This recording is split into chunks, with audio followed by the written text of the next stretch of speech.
Le Vésuve. Il y a 2000 ans, il a connu une éruption spectaculaire, éjectant des millions de tonnes de cendres dans l'atmosphère et rejetant des nuées ardentes de gaz toxiques à des centaines de kilomètres carrés à la ronde. À Pompéi, 3000 personnes ont été ensevelies sous les cendres. Cette catastrophe pourrait bien se reproduire un jour. Toute la région serait entièrement dévastée. 3 millions de personnes vivent près d'une véritable bombe à retardement géologique. Naples pourrait-elle revivre la même catastrophe qu'a connue Pompéi?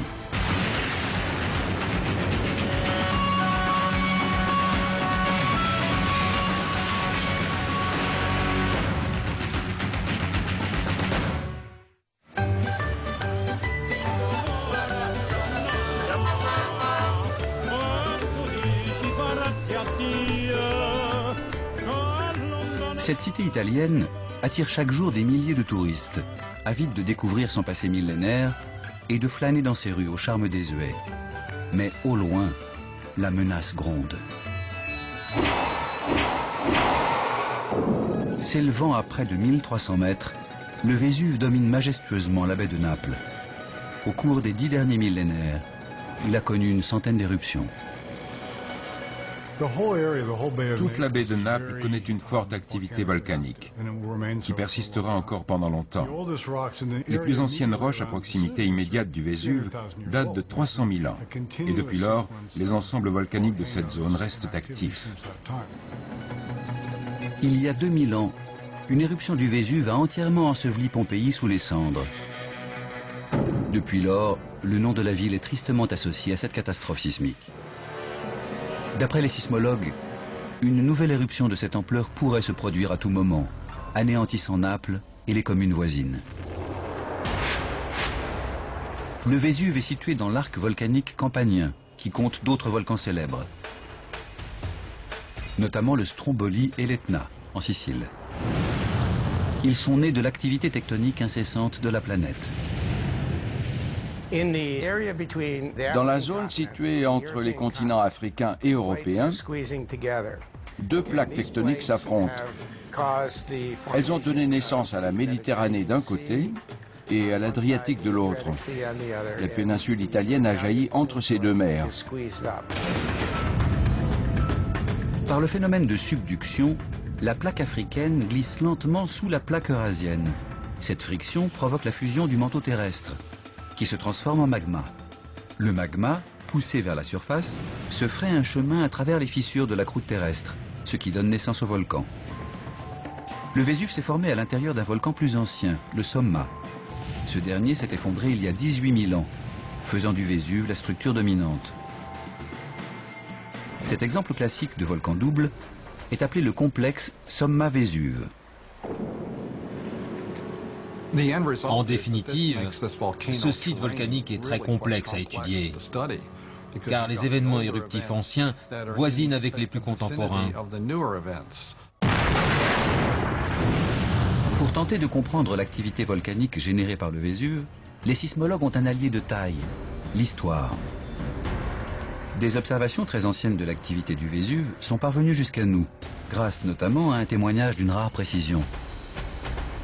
La volcanologie, l'étude des volcans, débute lorsque Pline le Jeune, consul et écrivain latin, consigne minutieusement l'éruption du Vésuve survenue en l'an 79 de notre ère.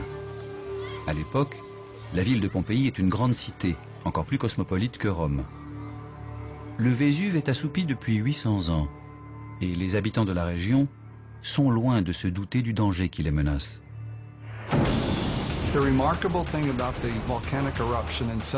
L'éruption volcanique de l'an 79, appelée éruption de Pompéi, est remarquable, dans la mesure où elle a bénéficié d'un témoin.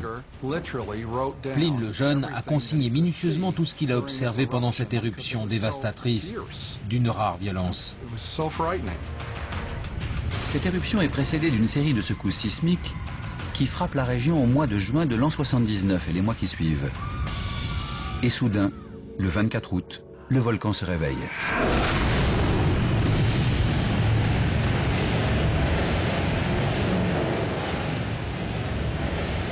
Le 24 août 1979, le volcan crache un formidable jet de matière incandescente qui s'élève à près de 20 km dans la haute atmosphère.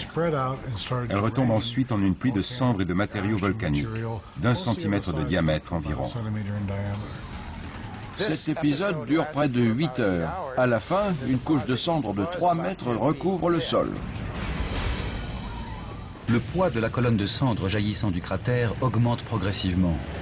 À un moment donné, elle devient trop lourde pour s'élever dans l'atmosphère. Le panache volcanique s'effondre soudain, provoquant des avalanches appelées coulées pyroclastiques, composées de gaz brûlants et de cendres incandescentes. Au lieu de s'élever dans l'atmosphère, elles retombent en pluie sur les pentes du volcan.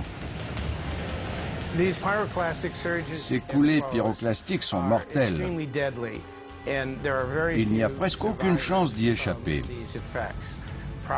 Moins d'une personne sur 1000 en sort vivante. Ce mélange de cendres brûlantes, de roches incandescentes et de gaz toxiques dévale les pentes du volcan à près de 250 km à l'heure. La température avoisine les 500 degrés et la coulée de lave carbonise instantanément tout sur son passage, êtres vivants et végétaux. Quand le nuage pyroclastique s'est abattu sur Pompéi, les gens n'avaient aucune chance d'y échapper. Ils sont morts sur le coup. Les crânes ont explosé à la suite de l'expansion du cerveau dans la boîte crânienne et la transformation des fluides corporels en gaz. Les souffrances des gens étaient donc brèves, peut-être entre 30 secondes et 1 minute. Une deuxième coulée pyroclastique survient quelques heures plus tard, recouvrant ce qui reste de la ville sous un linceul de cendres et de lapilli de 6 mètres de haut. En l'espace de 18 heures, le Vésuve crache plus de 10 milliards de tonnes de matière volcanique.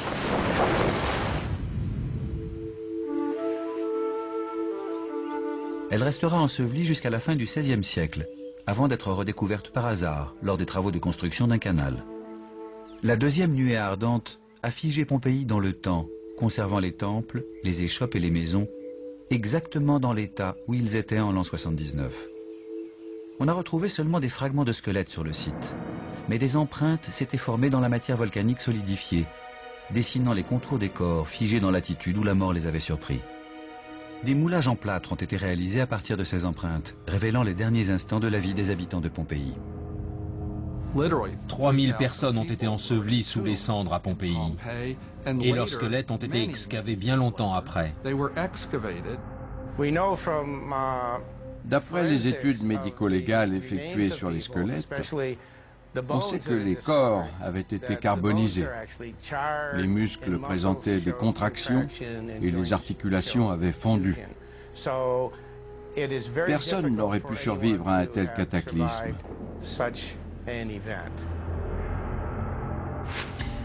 Quand la coulée pyroclastique a commencé à dévaler la pente, les gens ont été pris au piège. Sur les sites archéologiques actuels, on peut voir les moulages des habitants pétrifiés et conservés dans la cendre.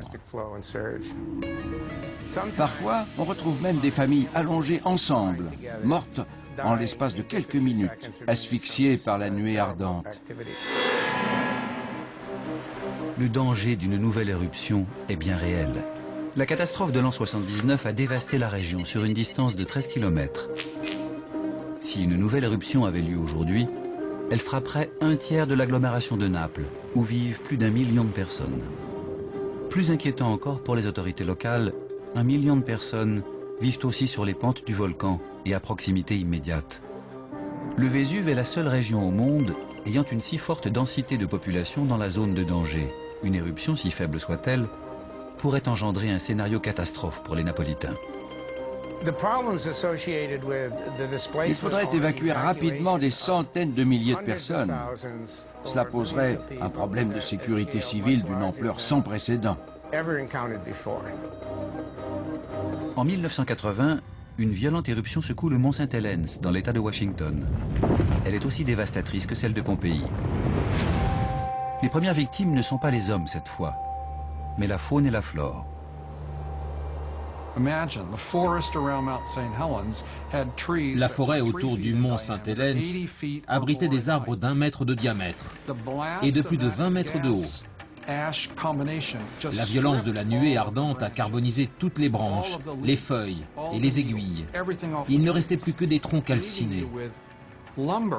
L'éruption a été si dévastatrice que des dizaines de milliers de kilomètres carrés de forêt ont été fauchés, ne laissant que des collines grises et arides. Quant à la catastrophe de Pompéi, elle n'est qu'un épisode de l'histoire du Vésuve. Une nouvelle éruption serait une véritable tragédie pour Naples.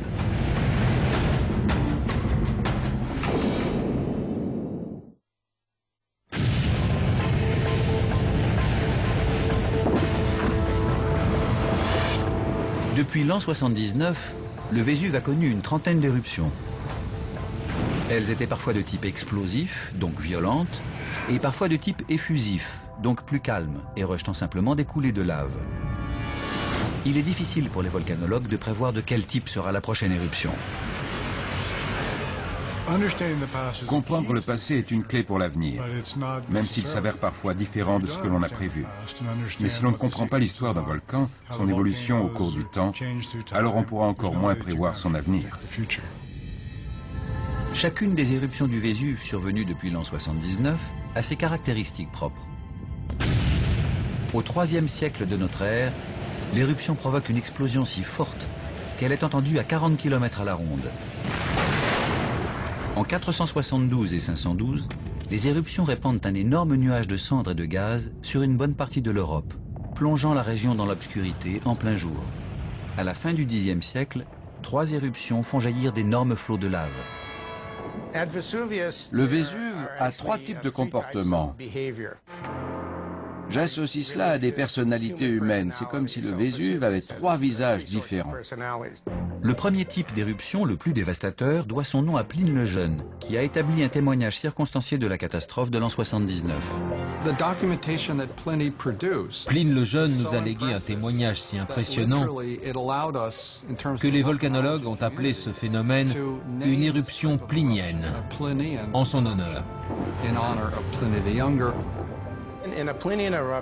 Une éruption plinienne débute généralement par une forte explosion qui produit une colonne éruptive s'élevant dans la stratosphère jusqu'à 25 km au-dessus du volcan. Si l'éruption se prolonge, cette colonne peut s'effondrer en raison de son poids et retomber en avalanche le long de ses pentes, en produisant des coulées pyroclastiques très dangereuses. Par ailleurs, il existe des éruptions subpliniennes, similaires à l'éruption plinienne, mais d'une intensité 10 fois moindre. L'éruption de 1631, par exemple, était moins explosive, mais elle a tout de même causé des dégâts considérables, détruisant la plupart des villes se trouvant au voisinage du Vésuve. Elle a également provoqué des coulées pyroclastiques qui ont entraîné la mort de 3000 personnes. Après cet épisode, le volcan a connu 300 ans d'activité, ponctué de nombreuses éruptions, séparées par une période de 7 ans au plus. Entre 1631 et 1944 ont eu lieu des éruptions plus modérées mais fréquentes, de type strombolien. On observe une sorte de fontaine de feu qui forme un cône de scorie au-dessus de la cheminée, puis la lave est éjectée par le cratère. Il existe un document filmé de l'éruption de 1944. L'éruption qui a eu lieu pendant la Seconde Guerre mondiale, en 1944, était de faible intensité. Pourtant, elle a provoqué une coulée de lave qui a détruit la petite ville de San Sebastiano. Les habitants de San Sebastiano ont été évacués par les forces alliées en un seul après-midi. Ils ont vu la coulée de lave recouvrir progressivement un tiers de leur ville.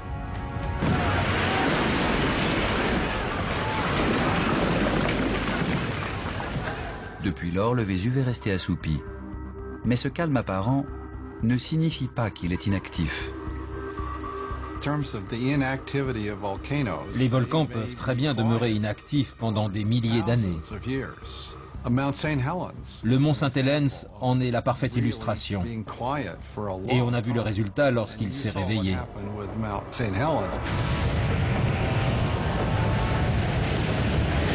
Si le Vésuve se comporte comme la majorité des volcans, son réveil marquera le début d'un nouveau cycle éruptif qui s'étendra sur une période de 200 000 ans au moins.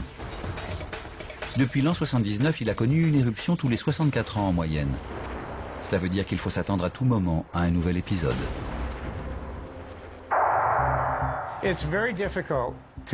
Il est très difficile de prévoir la prochaine éruption du Vésuve, mais les scientifiques s'accordent à dire que plus la dernière éruption est ancienne, plus la suivante risque d'être violente.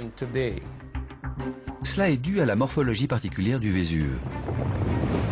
Après l'éruption de 1944, la lave et les roches solidifiées ont obstrué le conduit reliant la chambre magmatique à la bouche du volcan. Nous savons que le magma est emprisonné à une profondeur de 8 km et qu'il est prêt à jaillir lors de la prochaine éruption.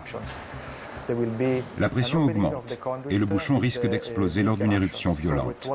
On s'attend donc à une éruption de type explosif.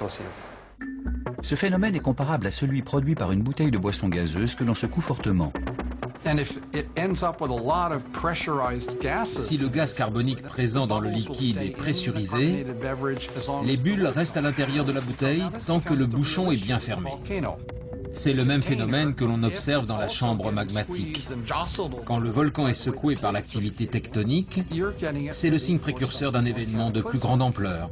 Le scénario auquel on risque d'être confronté bientôt, c'est justement une éruption de forte intensité. La situation est très préoccupante. La dernière éruption s'est produite il y a seulement 60 ans. Mais il est possible que la pression volcanique ait commencé à préparer le terrain bien avant, pour le prochain grand épisode éruptif. On n'évalue pas le comportement actuel du Vésuve en se basant sur l'éruption de 1944. On étudie plutôt les épisodes où il s'est comporté de la même manière qu'en l'an 79. On a recensé plusieurs fois un volcanisme de type explosif, au cours d'un cycle allant de 1000 à 3000 ans. En termes d'histoire géologique, nous savons que ces cycles se répètent. La prochaine éruption pourrait avoir des effets dévastateurs. Les éruptions pliniennes de grande ampleur se produisent tous les quelques milliers d'années. Et la dernière éruption date de plus de 2000 ans. Les scientifiques s'accordent à dire que la prochaine éruption du Vésuve sera de type plinien ou subplinien, peut-être similaire à l'épisode survenu en 1631. L'éruption de 1631 s'est produite après 130 années d'inactivité volcanique. À l'époque, la végétation avait recouvert les pentes du Vésuve, si bien que les habitants avaient oublié qu'il s'agissait d'un volcan. Aujourd'hui, Naples pourrait se retrouver dans une situation semblable.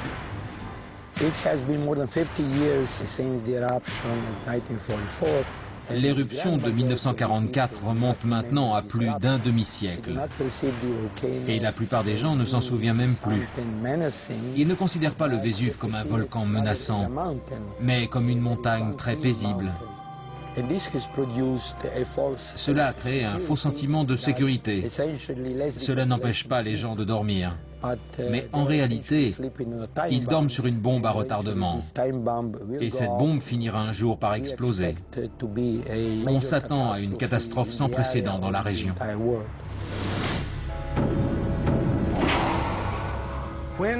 Si aucune éruption volcanique ne se produit au cours d'une génération, mettons entre 20 et 40 ans, les gens qui vivent au pied du volcan ont tendance à penser qu'ils sont à l'abri du danger, que rien ne va leur arriver. Les gens d'ici entretiennent une relation très amicale avec le Vésuve. Ils ne sont pas conscients du danger qui les menace. Depuis 1944, il n'y a pas eu le moindre mouvement ou activité volcanique susceptible d'effrayer la population. Plus le Vésuve restera assoupi longtemps, plus le danger sera grand pour la baie de Naples et ses 3 millions d'habitants. Et les conséquences pourraient se révéler pires que prévu.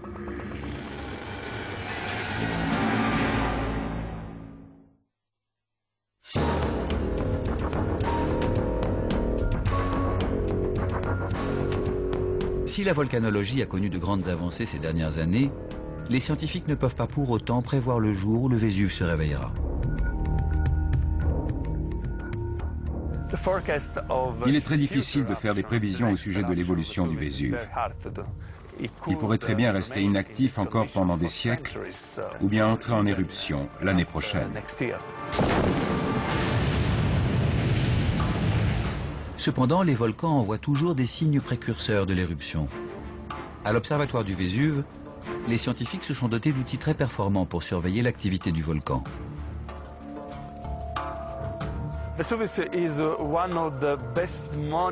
Le Vésuve est un des volcans les mieux surveillés du monde.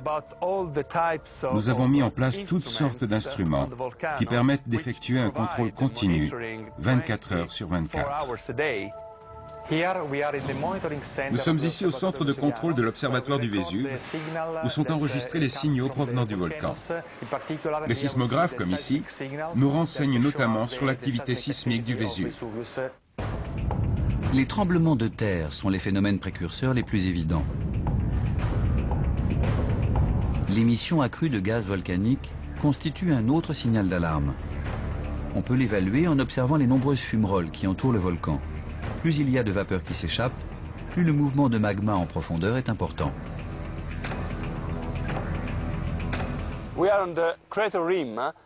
Nous sommes au bord du cratère et voici une station multiparamètres qui recueille les données provenant du volcan.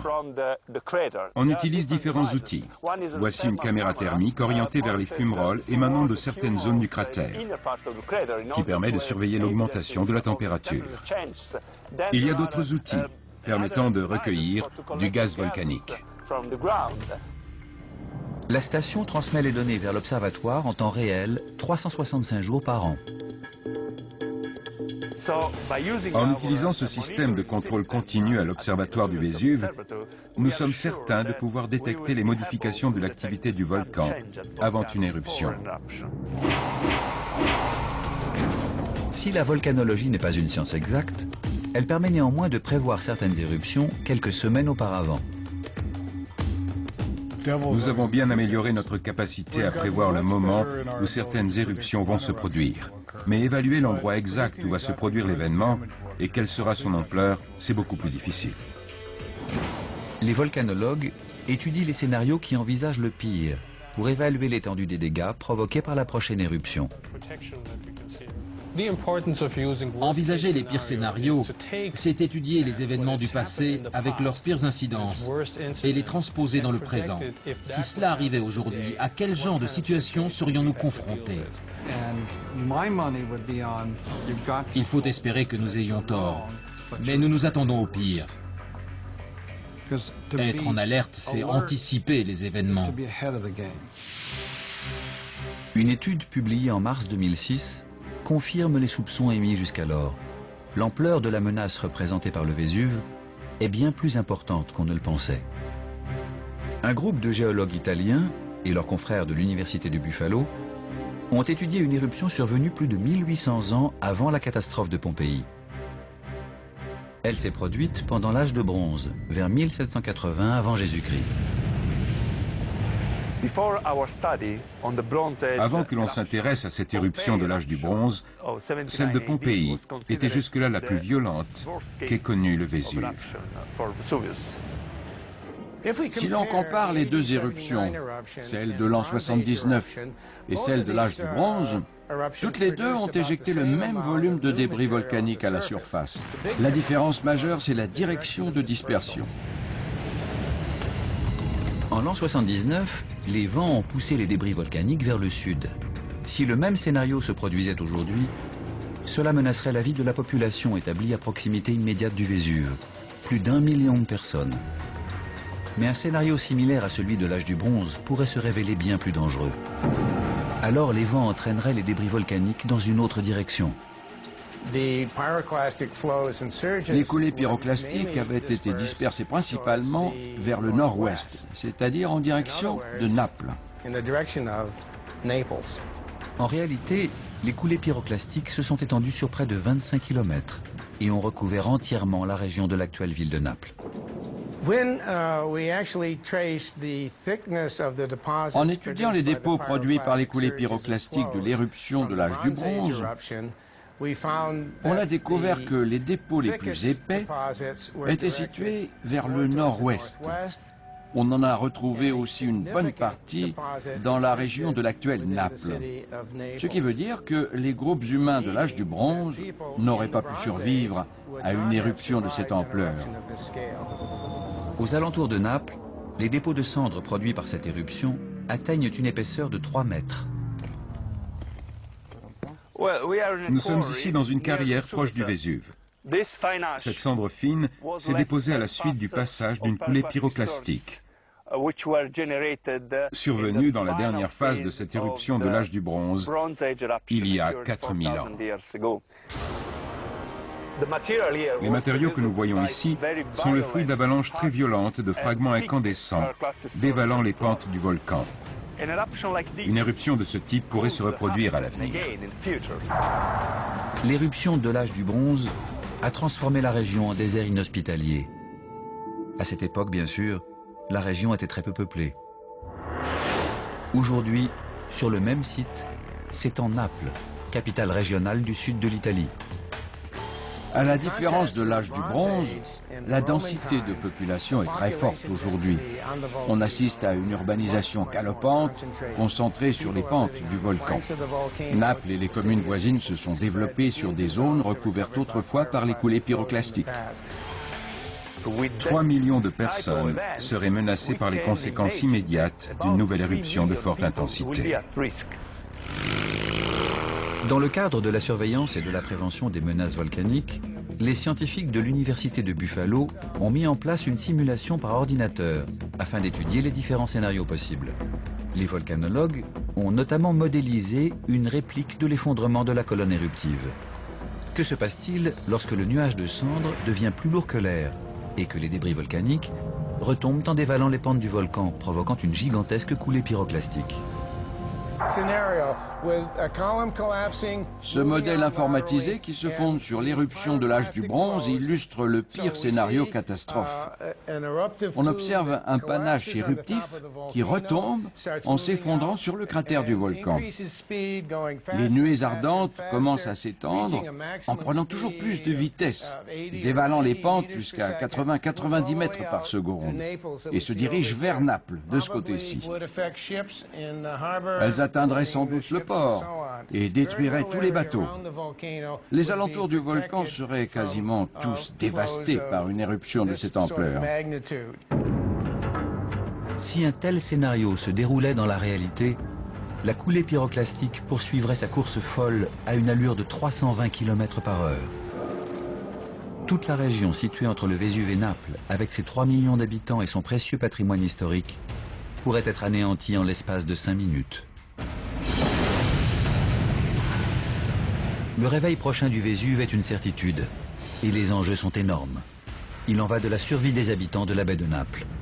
Les plans d'urgence de la sécurité civile seront-ils suffisants en cas d'alerte rouge?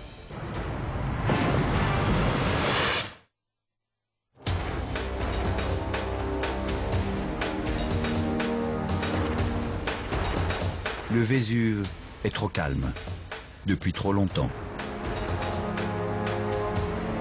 La menace pèse sur la baie de Naples, telle une épée de Damoclès.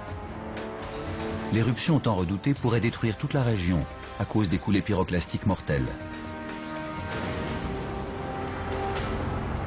Il y a une probabilité de 80% que le volcan se réveille au cours du XXIe siècle. Les scientifiques sont particulièrement inquiets au sujet de la zone rouge, située dans un rayon de 6,5 km autour du volcan. Les communes avoisinantes regroupent 700 000 habitants.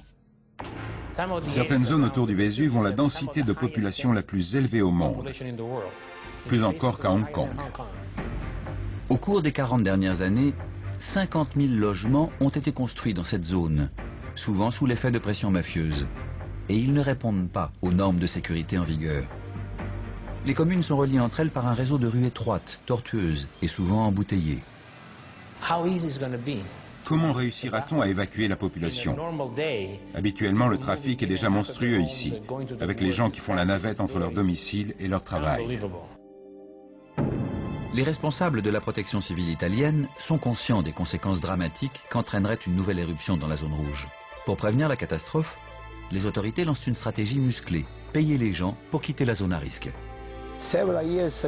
Il y a 7 ans, le gouvernement régional a lancé un plan d'urgence appelé Vésuve Via, qui veut dire Vésuve dégage. Une aide financière de 30 000 € était accordée à toute famille qui accepterait de quitter la région. Ce plan d'urgence est finalement interrompu en 1995.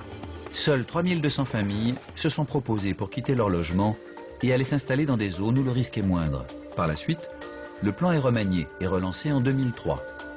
L'objectif est d'inciter 150 000 personnes à quitter la région à l'espace de 10 ans.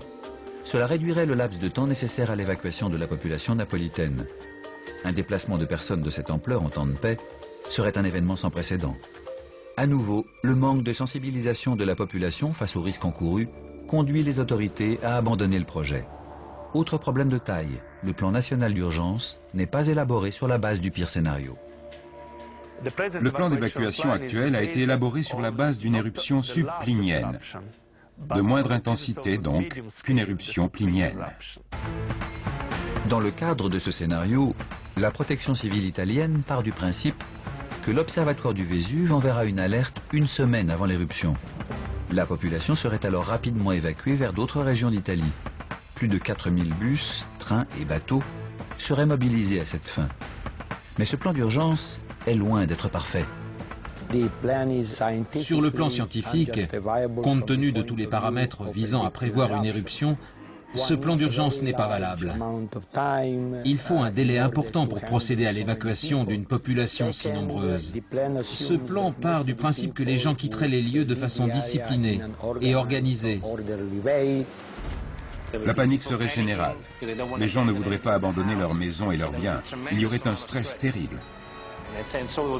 Et que ferait-on des personnes âgées invalides? Et comment ferions-nous pour évacuer les hôpitaux?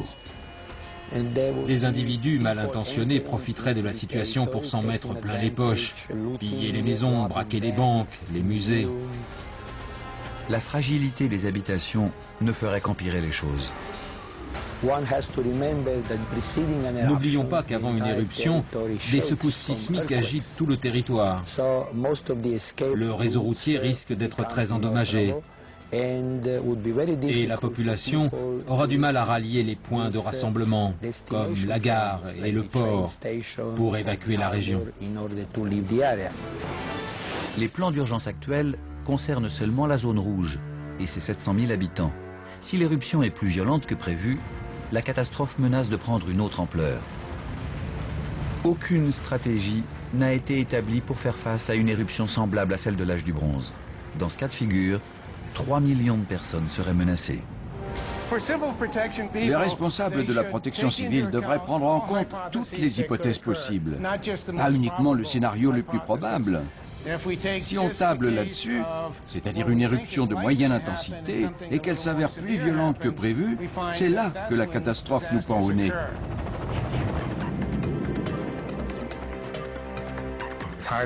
Difficile d'imaginer les conséquences en termes de secours, de biens de première nécessité, nourriture, eau et en termes de déplacement de population. Et si on arrivait quand même à évacuer tous ces gens, où iraient-ils? L'opinion publique semble minimiser la probabilité d'une telle catastrophe. Cependant, les responsables de la protection civile italienne commencent à remanier le plan national d'urgence. À cette fin, ils s'inspirent de l'expérience d'autres pays ayant connu une éruption volcanique majeure. Le mont Pinatubo aux Philippines présente des caractéristiques similaires à celles du Vésuve. Le mont Pinatubo s'est réveillé en 1991. Autour du volcan vivaient 50 000 personnes environ. Et il y avait une grande base militaire américaine. Début avril 1991, l'éruption est précédée d'une série de secousses sismiques. Les scientifiques du Centre américain d'études géologiques lancent immédiatement une alerte sur le site du mont Pinatubo. Ils établissent une zone de danger de 9,5 km autour du volcan. Lorsque les instruments de contrôle déclenchent l'alarme indiquant l'imminence d'une éruption violente, les soldats de la base aérienne de Clark transmettent aussitôt l'alerte à la population locale. Pendant les 3 semaines suivantes, l'armée de l'air américaine organise également les opérations d'évacuation par bus et par hélicoptère. Les 50 000 habitants sont déplacés avec succès en lieu sûr. Le matin du 15 juin 1991, le volcan se réveille, déchirant le ciel dans un fracas épouvantable. C'est la plus violente éruption survenue depuis près d'un siècle. La phase la plus intense de cette éruption cataclysmique dure plus de 10 heures, provoquant une gigantesque nuée ardente qui s'élève à plus de 30 km dans la stratosphère.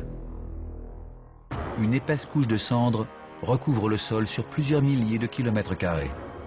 Mais les coulées pyroclastiques sont bien pires encore. Elles dévalent le long des pentes du volcan en dégageant des nuages de gaz toxiques. Les dépôts volcaniques remplissent ensuite les vallées d'une couche de matériaux de 180 mètres d'épaisseur. Fort heureusement, ce cataclysme fait peu de victimes. L'éruption du mont Pinatubo aux Philippines était d'une grande violence. On a observé des phénomènes similaires à ce que l'on attend au Vésuve. La différence majeure, c'est que le mont Pinatubo est situé dans une région faiblement peuplée, tandis que la densité de population est très élevée dans la région du Vésuve. Si une éruption comme celle du Pinatubo, même plus faible, se produisait au Vésuve, les conséquences seraient dramatiques. La situation n'est pas comparable, car la région du Vésuve est 10 fois plus peuplée. Et aux alentours, on compte environ 2 millions de personnes en plus. Séisme, bâtiments effondrés, victimes étouffées sous la cendre, nuages de gaz toxiques. Dans ce scénario catastrophe, le Vésuve se réveille et menace d'anéantir toute la population en l'espace de quelques minutes.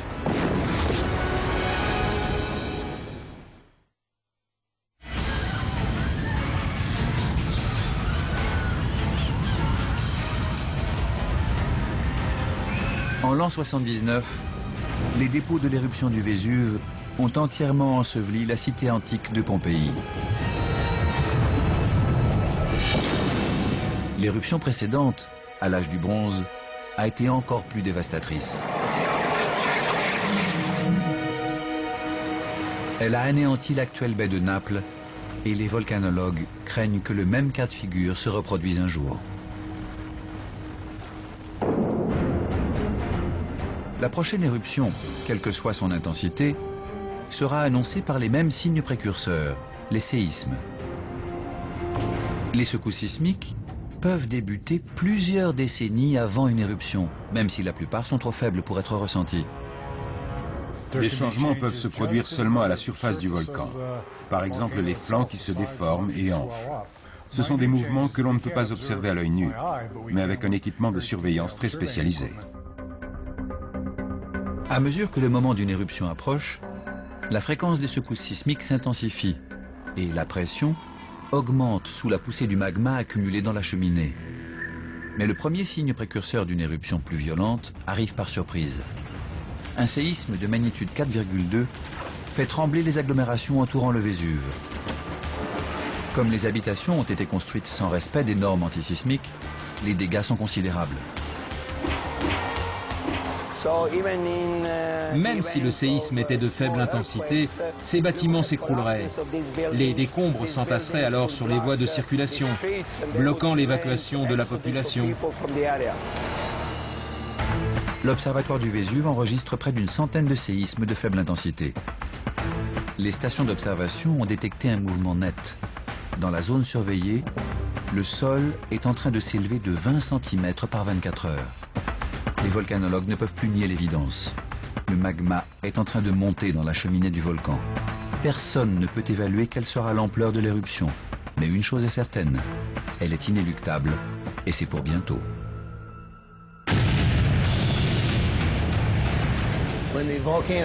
Quand le magma explosera en remontant à la surface, le temps sera compté. Tout sera concentré en l'espace d'1 ou 2 jours. D'abord, le panache volcanique retombera en une pluie de cendres et de ponces. Ensuite, les coulées pyroclastiques seront dispersées en avalanche sur les pentes du volcan, suivant la force et la direction des vents. Personne ne peut en prévoir l'ampleur, mais on est quasiment sûr de l'enchaînement de ces événements. L'évacuation de la zone rouge doit commencer immédiatement. Certains habitants, pris de panique, tentent de fuir en voiture et d'autres prennent d'assaut les bus. Mais les secousses sismiques répétées fissurent les routes et les décombres s'accumulent dans les rues. Nous sommes sur l'autoroute A3 qui relie Naples à Salerne. En cas d'alerte rouge, c'est la principale voie d'évacuation pour quitter Naples. Malheureusement, elle est enjambée par de nombreux ponts autoroutiers.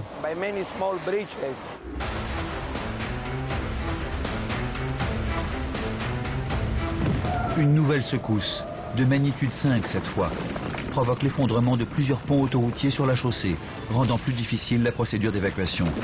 La panique générale gagne toute la population. À la suite de ce deuxième grand séisme, on assiste au réveil tant redouté du Vésuve. L'éruption provoquerait une explosion, générant un grand panache qui s'élèverait vers la stratosphère, suivi d'une retombée en pluie de pierres ponces. Ce phénomène durerait quelques heures. Le panache plinien craché par le Vésuve s'élève à près de 25 km dans le ciel, dispersant une pluie de cendres sur toute la région. Ces particules de cendres ne sont pas dangereuses en elles-mêmes pour l'homme, mais elles recouvrent progressivement un large périmètre autour du volcan. Dans certaines zones, elles peuvent atteindre 1 mètre de haut, bloquant les routes et les voies de chemin de fer prises d'assaut pour l'évacuation d'urgence. Les retombées de matière volcanique se poursuivent le jour suivant, indiquant clairement que l'éruption est bien plus violente qu'on ne s'y attendait. Les autorités décident alors d'élargir le périmètre d'urgence et d'évacuer 1 million de personnes supplémentaires. En quelques heures, le volcan éjecte 100 millions de tonnes de pierres ponces. Cela provoque l'effondrement de nombreuses toitures dans la baie de Naples. Mais le pire reste à venir. Les matériaux volcaniques en suspension commencent à retomber en avalanche sur les pentes du volcan, produisant ces terribles coulées pyroclastiques. Un mélange de cendres brûlantes, de roches en fusion et de gaz toxiques, dégageant une chaleur de plus de 500 degrés, dévale les flancs du volcan à près de 250 km par heure. Le nuage pyroclastique est de loin le phénomène le plus dangereux, car il détruit absolument tout sur son passage. Il est composé de cendres brûlantes et de matière volcanique en fusion qui se déplacent à une vitesse vertigineuse. Ce nuage se répand dans toutes les directions, mais l'action des vents pourrait en disperser une bonne partie droit sur Naples. Il est tout à fait probable que le nuage soit dispersé en direction de Naples. Le nuage mortel atteint l'agglomération en l'espace de 5 minutes après l'éruption. Il frappe de plein fouet un tiers de la ville et ravage tout sur son passage. Tout être vivant se trouvant sur son passage n'a aucune chance de survie. Ce qui reste de la ville est en proie à un gigantesque incendie. Sur une surface de plus de 1000 km², toute la région sera entièrement dévastée. En l'espace de 2 jours, le Vésuve éjecte plus de 15 millions de tonnes de matière volcanique et raye de la carte une bonne partie de Naples et des communes voisines. Le seul espoir est que la population puisse évacuer à temps la zone rouge, mais rien n'est moins sûr.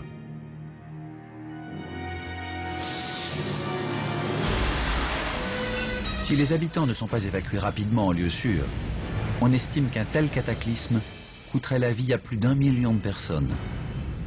Ce serait l'une des pires catastrophes naturelles de notre histoire. Quand on pense à une région aussi peuplée que la baie de Naples, bien sûr, un événement comme l'éruption du Vésuve peut avoir des conséquences dramatiques. Mais cela se produit dans de très grands intervalles de temps.